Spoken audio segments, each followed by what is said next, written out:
warahmatullahi wabarakatuh.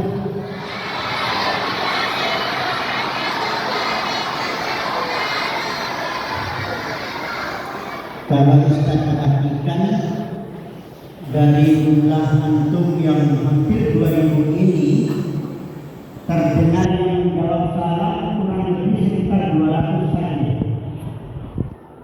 Saya masih lihat banyak mulut-mulutnya yang tidak bergerak, berarti tidak menjawab salah.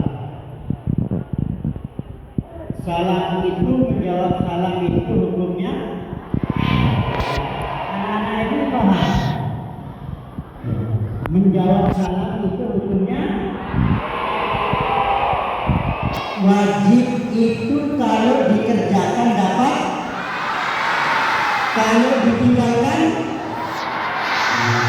Berarti kalau ada orang bersalam, kalian tidak jawab salah dan kalian berdosa. Saya ulangi, yang santriwan sana juga saya yakin menjawab semua. Assalamualaikum warahmatullahi wabarakatuh.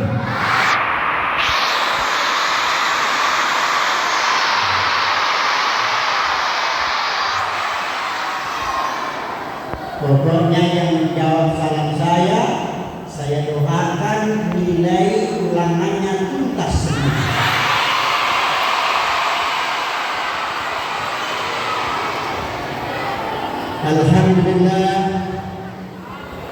Alhamdulillahilladzi 'allama bil qalam 'allamal insana ma lam ya'lam. Assalatu wassalamu ala khairil anam wa badril tamam wa misbahil dhulam wa fatihid daris salam wa syamsi dinil islam sayyidina Muhammadin alaihi salatu wassalam. Pertama-tama marilah kita dalam dirinya memanjatkan puji dan syukur kita kepada Allah Subhanahu wa taala. Suatu kesyukuran atas nikmatnya pada kesempatan ini di pagi hari ini dalam momentum peringatan Hari Santri Nasional. Kita awali rangkaian itu dengan kegiatan sama-sama kita laksanakan sholat duha secara berjamaah. Insya Allah semua itu nanti akan menjadi pahala bagi kita, investasi akhirat kita yang terbaik. Salam serta salam semoga selalu terlimpahkan kepada Nabiullah Muhammad. Ulangi.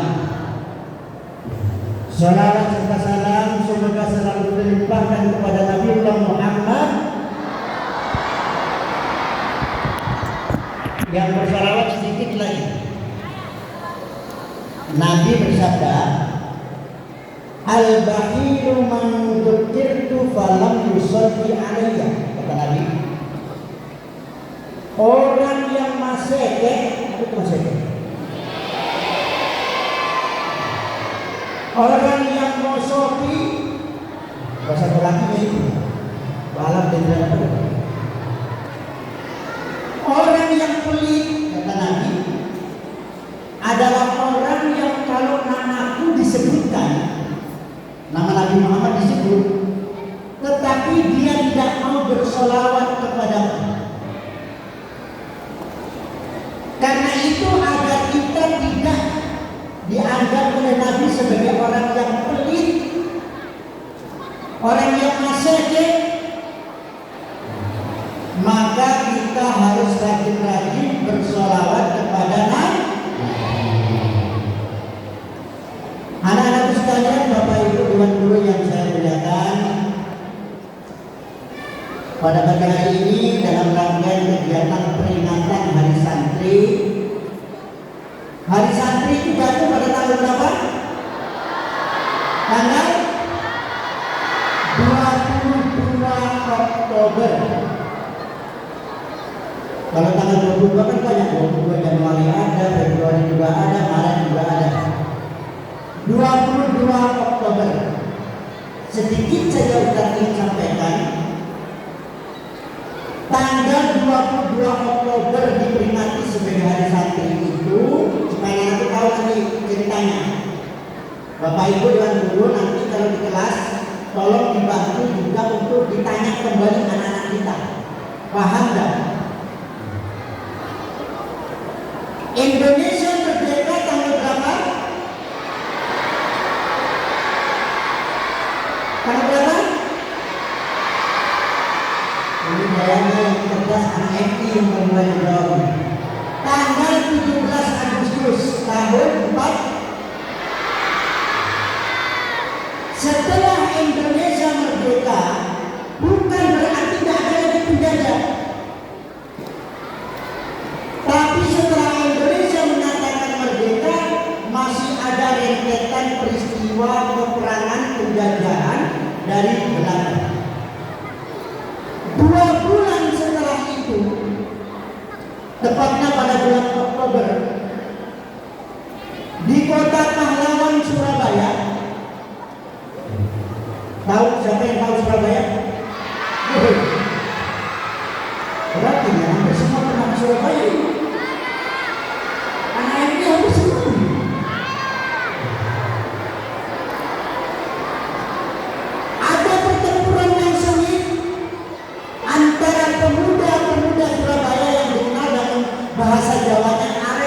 Surabaya melawan agresi Belanda yang dipimpin oleh Bung Tomo. Pada saat itu di kota Jombang, tahu juga Jombang? Di mana di Jombang? Jangan sampai kemudian Jombang itu kan sampingnya Tenandia. Ada sosok kiai yang karismatik yang bernama Kiai Haji Hasyim Asy'ari untuk membangkitkan semangat generasi muda pemuda-pemuda Surabaya yang melawan penjajah Belanda itu. Kemudian beliau membuat resolusi jihad. Beliau mengatakan jihad berperang melawan penjajah itu hukumnya wajib. Dan resolusi jihad itu dikeluarkan oleh beliau pada tanggal 22 Oktober tahun 45, 2 bulan setelah Indonesia merdeka. Itulah yang kemudian sekarang kita peringati sebagai hari Sabtu. Itu babak pertama.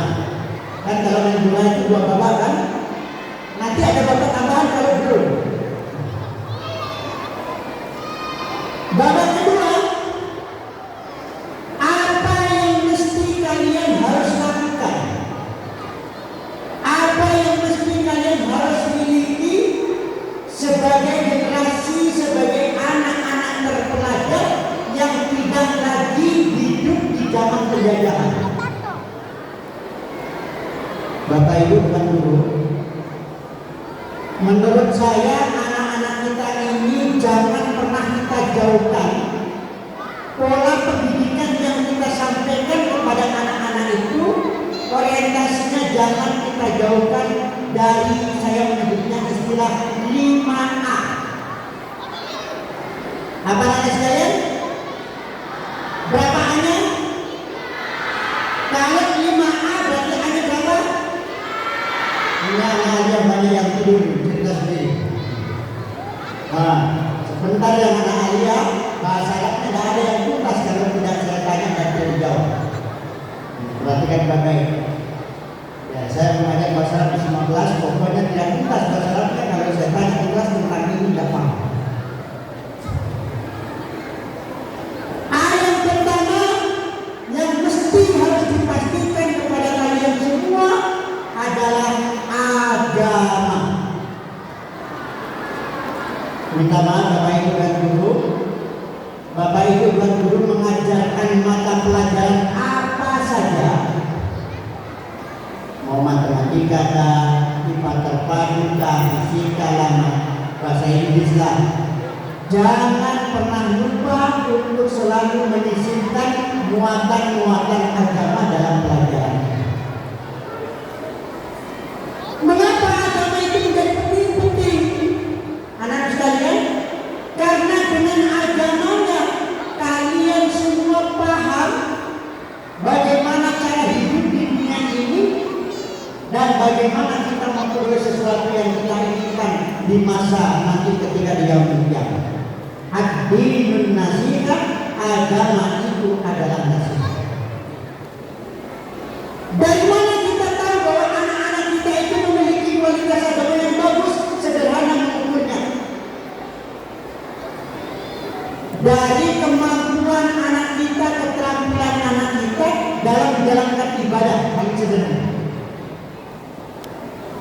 Jangan sampai kalian sudah tamat aliyah, biar cara berwudu saja tidak tahu. Bahaya. Jangan sampai usianya sudah aliyah, datang ke masjid saja tidak pernah. Bahaya. Karena itu Bapak Ibu dan Guru, ada sebenarnya kritik pribadi saya dengan kegiatan-kegiatan seperti outing, kegiatan-kegiatan pembelajaran di luar. Hampir semua orientasinya anak-anak kita dibawa ke tempat-tempat yang nuansanya rekreatif.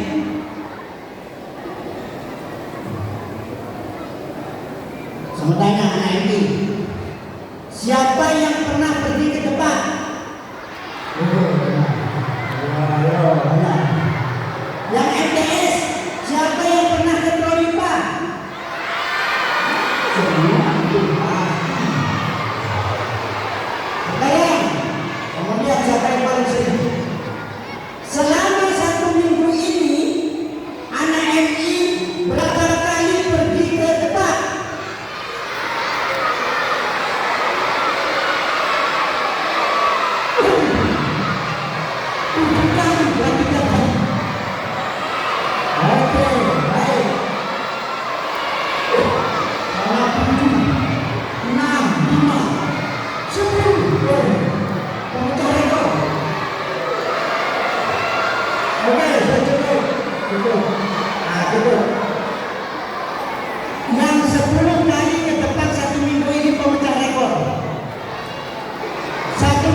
Jadi lagi sholat subuhnya ke masjid.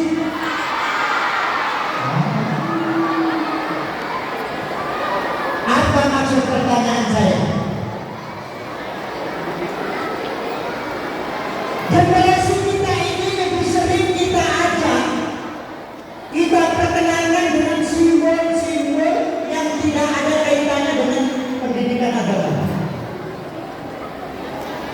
Jangan heran kalau suatu ketika nanti akan lahir generasi-generasi yang kerjanya hanya tukang belanja.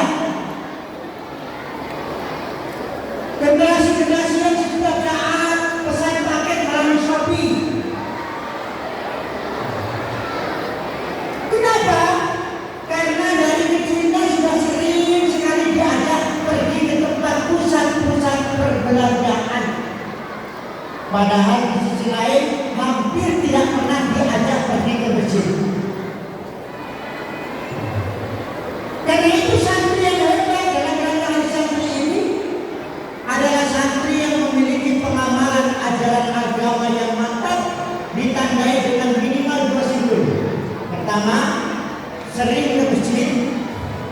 Yang kedua, sering membaca Al-Quran. Ayat pertama, apa ayat pertama tadi? Ayat pertama apa? Agama. Ayat kedua yang harus dimiliki santri hebat adalah ayat kedua adalah akhlak, sopan santun, etika. Pertama, etika dalam bertutur kata, berbicara. Anak-anak sekalian, Ustaz tidak mau dengar ada santri Umu Sabri mulai PAUD sampai MA yang biasa membuat perkataan-perkataan yang tidak baik. Santri Umu Sabri tidak boleh mengucapkan kata-kata anak bule. Tidak boleh. Siapa yang biasa begitu? Ayo. Ayo.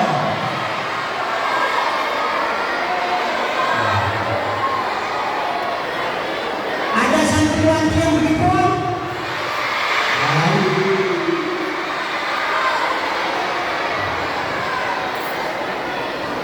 Santri yang berakhlak itu mulai dari tutur katanya. Kalau dia berbicara kepada temannya, apalagi berbicara kepada yang lebih tua, kepada bapak, ibu, dewan guru, harus menggunakan kata-kata yang baik. Anak-anak sekalian, na'udzubillah min dzalik. Di luar sana banyak yang viral. Bagaimana pendidikan akhlak itu gagal. Tidak sedikit kasus-kasus yang viral di mana ada siswa yang kemudian berani melawan gurunya. Bisa ada? Bisa ada? Ada siswa yang berani melawan gurunya? Ada? Ayo ada?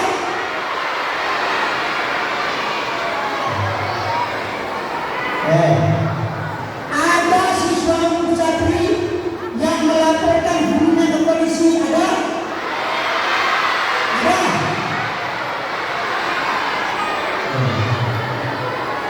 Saya melapor Pak Guru karena bapakku polisi.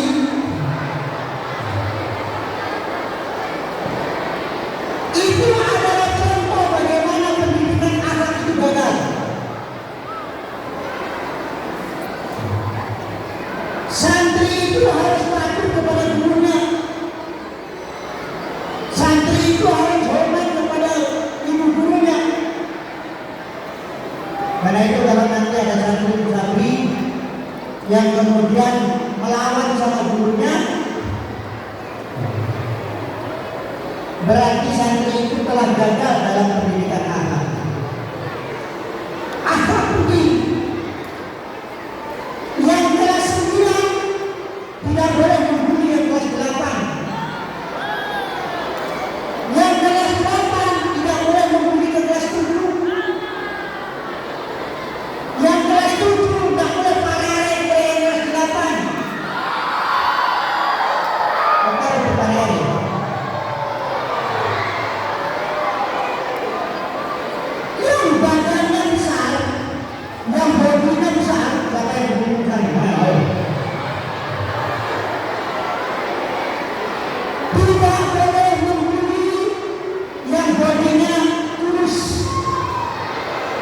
Mendamkan badan besar, jalan sama temannya bagus, selalu ketabrak-tabrak, pasti berlebar lah.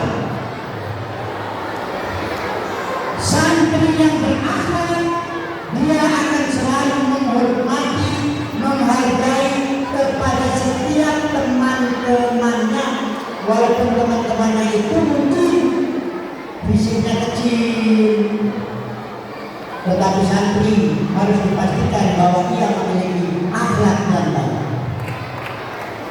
Ayat ketiga yang tidak boleh hilang dari santri adalah santri harus memiliki kualitas apa ayat ketiga? Hah? Ini istilah dulu, sekarang jarang dipakai. Ayat ketiga adalah aksara. Aksara itu simbol dari ilmu pengetahuan. Walaupun kalian santri di pondok pesantren, tetapi tidak boleh ketinggalan dalam mengejar prestasi di bidang sains. Tetap harus menjadi santri yang hebat. Kalau ada olimpiade kalian juara.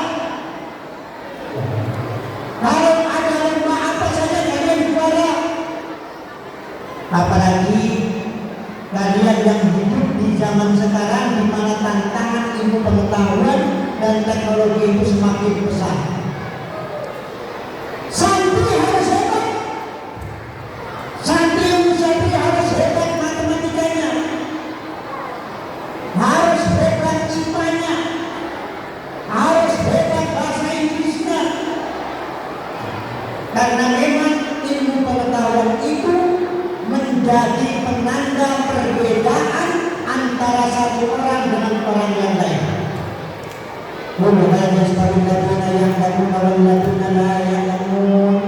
Katakan Muhammad, apakah sama orang yang punya ilmu pengetahuan dengan orang yang tidak punya ilmu pengetahuan? Pertanyaan ini pertanyaan sindiran. Bahwa orang yang berilmu pasti berbeda dengan orang yang tidak berilmu. Tetapi, ilmunya harus dibentengi dengan ajaran agama. Kenapa? Karena kalau hanya cerdas otaknya, tapi lemah pemahaman agamanya, maka kepintarannya atau kecerdasannya itu justru hanya dipakai untuk membodoh-bodohi orang. Karena dia pintar, orang lain ditipu. Karena dia pintar, dia melakukan apa saja yang ia mau. Karena itu ilmu yang dimiliki harus selalu dibimbing dengan agama agar ilmunya itu semakin bermanfaat. Yang keempat, ini sudah Bapak ceritain, sudah menit ke 85 kalau yang sudah main bola. Ayat keempat setelah agama, akhlak, aksara, ayat keempat adalah ahli. Santri harus memiliki keterampilan.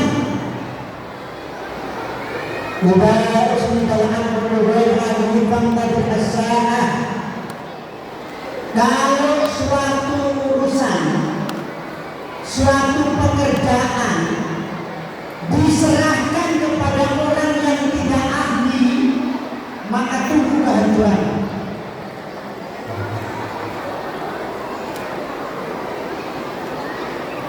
Keterampilan dan keahlian itu dibutuhkan agar kalian semua nantinya adalah lahirlah generasi-generasi yang tidak hanya tergantung pada orang lain. Karena kalian punya skill, punya keterampilan apa saja. Yang penting keterampilan yang baik ya. Jangan yang memiliki keterampilan mencuri, nggak boleh. Keterampilan yang baik, yang hobi main futsal menjadi striker yang hebat.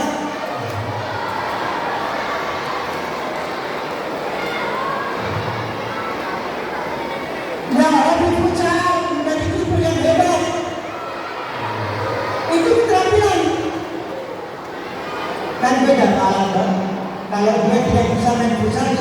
lomba futsal pasti kalah terus. Karena itu generasi ke depan harus generasi yang memiliki keahlian, terutama adalah keahlian yang dibutuhkan pada zaman kalian. Sekarang zamannya teknologi. Anak-anak kita jangan sekali-kali buta dengan teknologi, karena itu adalah keterampilan yang akan menjadi pendamping hidup kalian. Kemudian yang terakhir, yang kelima, coba sebutkan yang empat tadi: agama, akhlak, aksara, ahli. Yang kelima yang tidak boleh kalian lupakan adalah menjadi pribadi yang suka beramal. Yang kelima adalah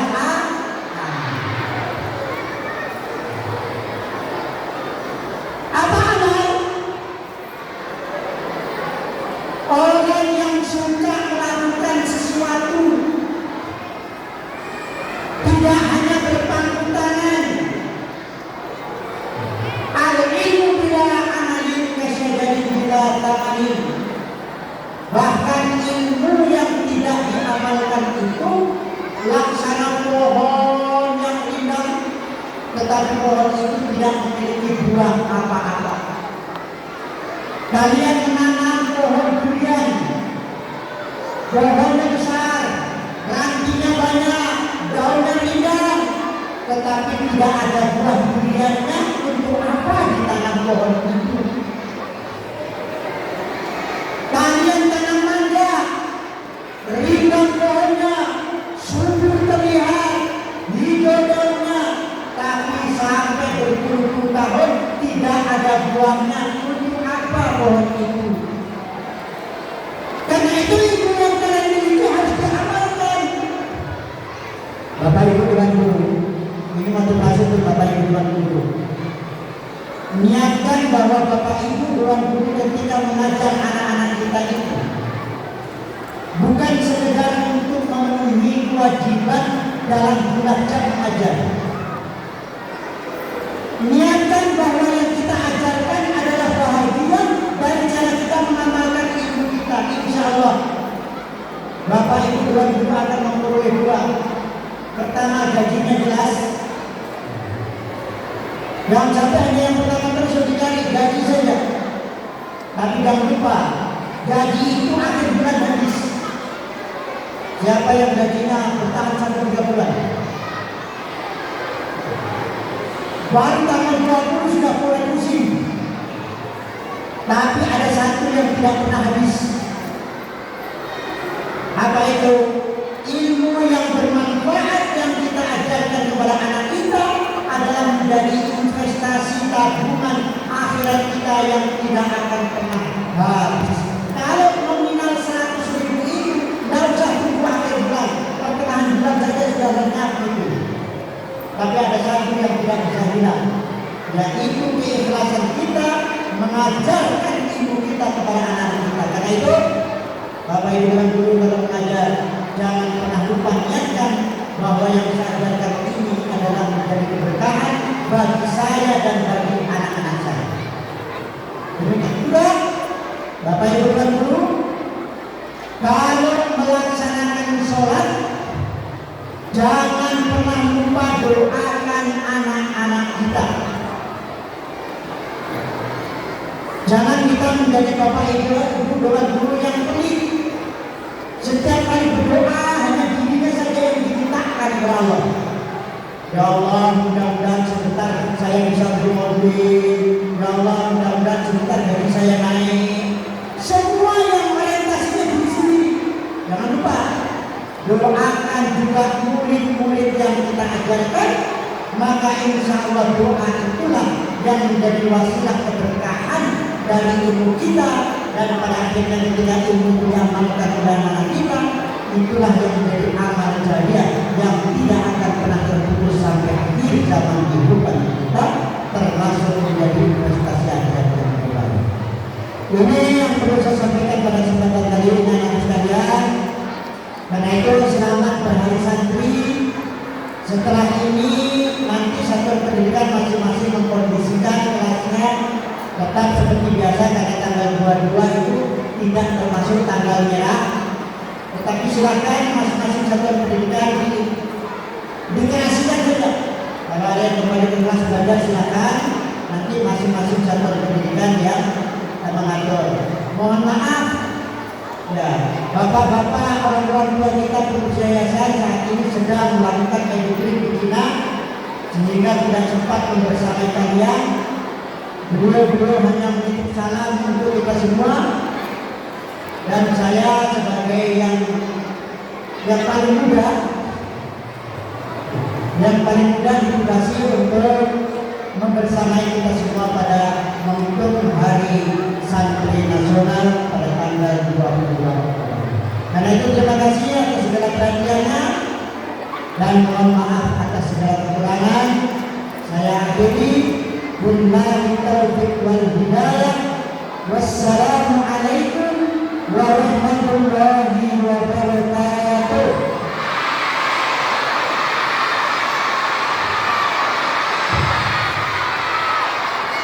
Baik.